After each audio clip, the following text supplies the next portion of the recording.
Alors nous sommes aujourd'hui le 14 juin 2015 et je tiens à rendre grâce et gloire à Dieu pour les merveilles qu'il a faites encore tout au long de cette semaine. Et nous l'avons vu continuer à faire des merveilles, des miracles et des prodiges comme il a l'habitude de le faire. Et je ne pouvais donc pas passer à côté de l'occasion qui m'est donnée d'en parler.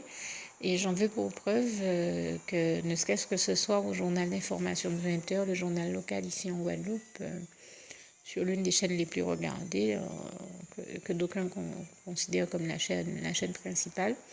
On a annoncé au journal que... Alors, ça n'a pas été annoncé comme ça, c'est moi qui vais m'exprimer ainsi.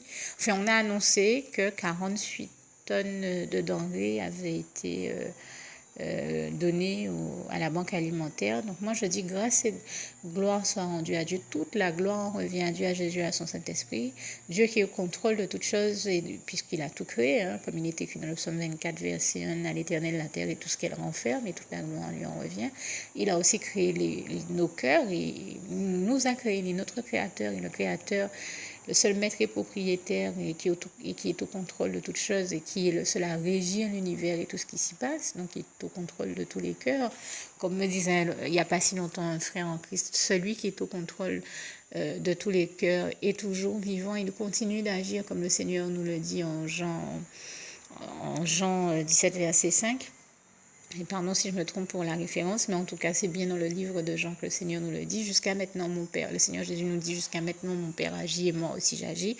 Eh bien, je lui rends grâce et gloire parce que nous savons que c'est Dieu qui a à cœur de bénir tous ceux qui sont dans le besoin, de pouvoir aux besoins de tous les plus démunis et de les bénir de la sorte, puisque c'est lui qui donc contrôle les cœurs et qui a mis au cœur de toutes ces personnes qui ont fait cette donation de 48 tonnes de nourriture, de denrées alimentaires, de faire cette donation. Et je dis toute la gloire revient à Dieu, à Jésus, à son Saint-Esprit pour cette œuvre merveilleuse, puisque Dieu est celui qui nous dit en Philippiens 4, verset 19, « Et mon Dieu pourvoira à tous vos besoins selon ses richesses et avec gloire en Jésus-Christ. » Et donc je tenais à rendre grâce et gloire à Dieu parce qu'il faut le reconnaître.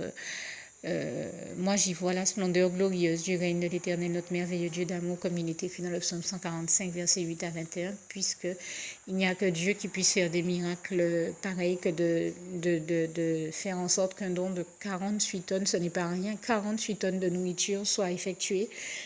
Pardon, je le dis ici, toute la gloire revient à Dieu, à Jésus, à son Saint-Esprit. Et vraiment, veuillez me pardonner pour ce chat que j'avais dans la gorge. Je tenais à rendre grâce et gloire à Dieu pour cela parce que ça m'a paru être quand même un événement qui méritait d'être salué. Et puis je rends grâce et gloire à Dieu aussi parce que cette fois-ci c'était 48 tonnes, mais je crois avoir entendu dans d'autres reportages venant d'ailleurs qu'il arrivait que le Seigneur mette au cœur de donateurs de donner plus de 60 tonnes de nourriture, je dis vraiment, et de denrées alimentaires diverses. Toute la gloire revient à Dieu, à Jésus, à son Saint-Esprit. Le Seigneur qui a aussi cette semaine fait un autre miracle dont il a été fait mention dans un autre journal. Celui dont je viens de parler, celui dont j'ai parlé au début, c'était celui de la Guadeloupe. Je crois que là, le reportage où on a parlé des 60 tonnes de nourriture provenait de France. Mais cette semaine aussi, en Martinique, j'ai vu quelque chose que j'ai trouvé très beau.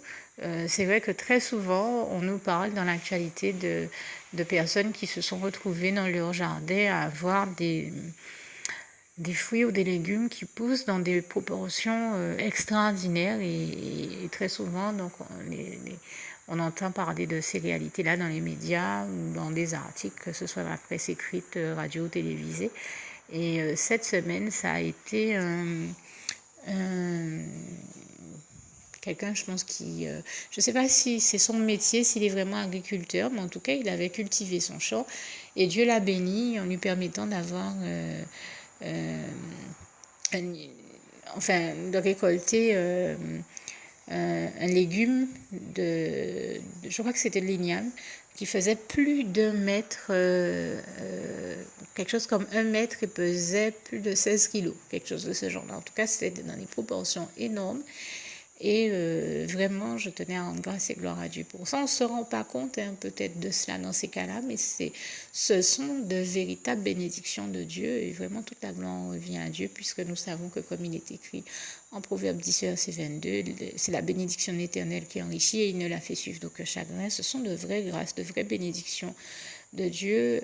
Et là encore, toute la gloire revient à Dieu, à Jésus, à son Saint-Esprit, qui nous bénit aussi de cette manière-là. Il nous bénit par les plantes et tout ce qu'il a placé dans notre jardin pour que nous en ayons et en recevions de la nourriture. Un passage de Dieu le dit très clairement dans sa parole. Je crois que c'est dans le psaume 104, verset 14.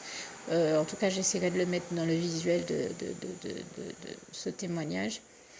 Et parce que je peux me tromper sur les références, mais en tout cas, ce que je dis ici est certain, c'est véritablement écrit dans la parole de Dieu. Dieu nous bénit de la sorte pour nous faire avoir de la nourriture. Donc, ce sont de grandes grâces et bénédictions de Dieu.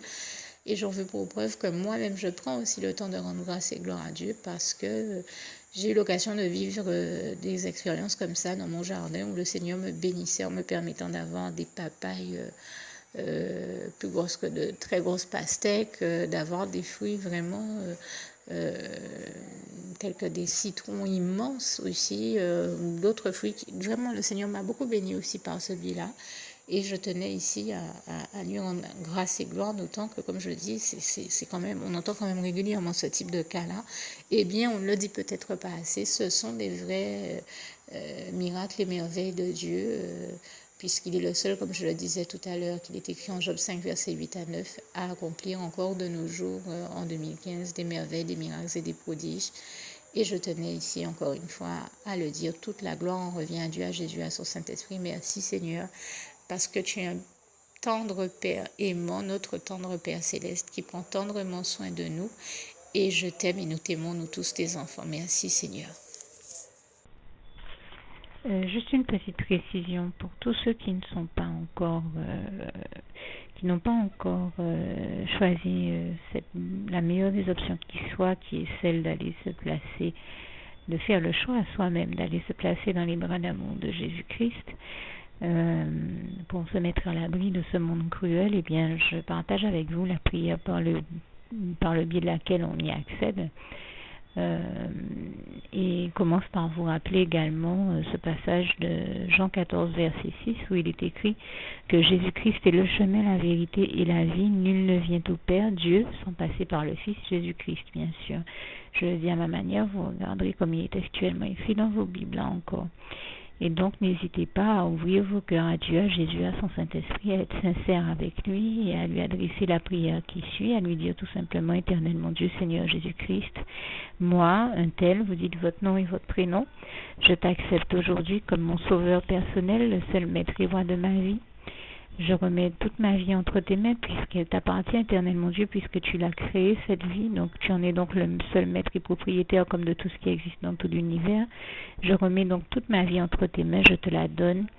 Merci, Éternel mon Dieu, aussi de permettre que cette vie que tu m'as donnée continue à être à ta gloire et que je continue à te servir, à t'appartenir pour l'éternité, d'éternité en éternité. Merci aussi, Seigneur, de faire que je continue donc à te servir et à t'appartenir pour l'éternité, d'éternité en éternité. Et aussi, Seigneur, de m'accorder la grâce de ton pardon et de ta miséricorde pour tous les péchés que j'ai commis tout au long de ma vie, jusqu'à la date d'aujourd'hui incluse. Et c'est au nom puissant du Seigneur Jésus-Christ que j'ai fait cette prière. Et à vous tous qui avez fait cette prière, je vous dis que Dieu vous bénisse abondamment, puissamment, richement. Et surtout, n'hésitez pas à la partager avec tous vos proches et contacts, amis, membres de vos familles, collègues, bien-aimés, tous ceux que vous aimez. Et surtout tous ceux à qui Dieu vous mettra à cœur, avec qui Dieu vous mettra à cœur de la partager. Et comme j'aime à le dire, si vous n'avez pas encore pris le temps de faire cette prière, comprenez bien que voilà, ça ne vous coûte rien de la faire, c'est gratuit, c'est indolore, et que voilà, vous n'êtes pas obligé de me croire, mais moi il m'est arrivé tout comme vous de devoir faire cette prière un jour dans ma vie, et quand on m'a proposé de la faire, je me suis dit, et si c'était vrai, et si c'était vraiment Dieu qui, par ce biais-là, m'appelait à lui et me demandait de lui donner ma vie, de l'accepter, c'était Jésus qui était en train de vraiment me tendre la main et qui était en train de me demander de l'accepter comme mon sauveur personnel, je ne pourrais pas passer à côté de l'occasion de lui dire oui, parce qu'il faut aussi que je reste ouvert ou ouverte à ce que Dieu peut avoir à me dire. Il faut que je garde mon cœur et mon intellect ouvert à ce que Dieu peut avoir à me dire. Donc je me suis dit, je ne peux pas courir le risque de passer à côté de mon éternité, de passer à côté des meilleures choses de la vie, surtout si le maître et créateur de la vie m'appelle et cherche à me sauver. Pour être sauvé, il faut bien que je lui dise oui, que je souhaite qu'il me sauve. Oui, Seigneur Jésus-Christ, je t'accepte comme mon sauveur personnel. Et c'est le sens de cette prière. Et comme je dis, elle ne nous coûte rien à faire. Et puis surtout, moi je vous dis, du jour où je l'ai faite, j'ai vu Jésus changer ma vie en mieux sur tous les plans. Et donc je crois que ça ne vous coûte rien, ça ne vous coûte rien vous non plus de la faire et puis d'expérimenter, de regarder comment les choses vont se dérouler dans votre vie, de regarder Jésus changer votre vie en mieux, à vous aussi. Et d'en faire l'expérience. Et pour en faire l'expérience, il faut commencer par en faire cette prière. Donc si vous ne l'avez pas encore dite, réembobinez tout simplement cette vidéo ou ce document si vous préférez, réécoutez-le et dites avec moi la prière que vous m'avez entendu mentionner. Et n'oubliez surtout jamais que tout est possible à celui qui croit en Dieu, en Jésus-Christ et en son Saint-Esprit, comme il est écrit en Marc 9, verset 23, et que tout est possible à Dieu, comme il est écrit en Marc 10, verset 27. Que Dieu vous bénisse donc et à bientôt.